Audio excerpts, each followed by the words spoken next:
pages glitter, shall we see? Whoosh! We're walking through our history. Beacons by the sea. The world swirled back into focus, leaving Veera and Vivan standing in their quiet bedroom. The adventure was over. On their clue note, the old rhyme had faded, and a new one began to glow in its place. Veera read it aloud. Where fire on a tower burns ever so bright, to guide weary sailors all through the night. / find the next wonder, a beacon so grand, the tallest safe harbor in a faraway land. As he finished, a small, polished seashell on their souvenir shelf began to glow with a soft, silvery light. "Ready, Thambi?" Veera asked. "Ready," shouted Vivan. Beacon light softened, and they smelled the cool, salty sea. They were on the deck of a small boat, rocking gently on dark water under a sky full of stars.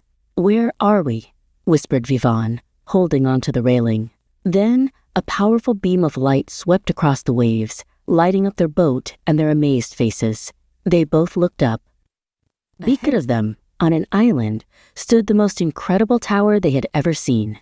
It was built of shining white stone and rose high into the night sky. At the very top, a huge fire blazed, and its light was sweeping across the sea in a powerful, steady beam. "It's a lighthouse," exclaimed Veera. A new stamp appeared on their clue note, a drawing of the tall lighthouse. Map stamp, Lighthouse of Alexandria. Patti the Beacon Book shimmered into view, its pages glowing as brightly as the moon. "This is the great Lighthouse of Alexandria," its gentle voice explained.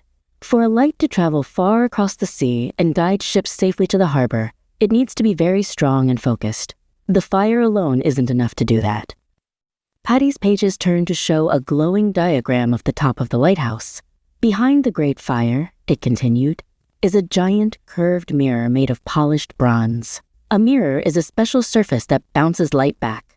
This mirror collects all the light from the fire and reflects it into one powerful beam that can be seen for many, many miles." A Beacon ship with a full sail glided past them, heading towards the safety of the harbor. A sailor on the deck saw the boys and pointed up at the lighthouse's beam. He gave them a big smile and a grateful wave. "The light keeps us safe," he called across the water. Veera and Vivan waved back, feeling like they were part of the lighthouse's important job. Beacon words.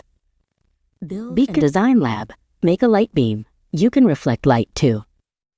Beacon, beacon, beacon, beacon, beacon, beacon, beacon, beacon. Look. "Anna, I'm a lighthouse." Vivan giggled. He polished a shiny button on his shirt and tried to catch the moonlight with it, making tiny reflections dance on the deck. Veera laughed. The great beam from the tower swept over them one last time, a giant hello and goodbye. The polished seashell in Veera's pocket began to glow warmly. Beacon, beacon, beacon, beacon, Back beacon room. The polished seashell seemed to hold the light of the moon. It sat on their shelf, a reminder of the giant beacon by the sea. A new rhyme was already forming on their clue note. Beacon, beacon,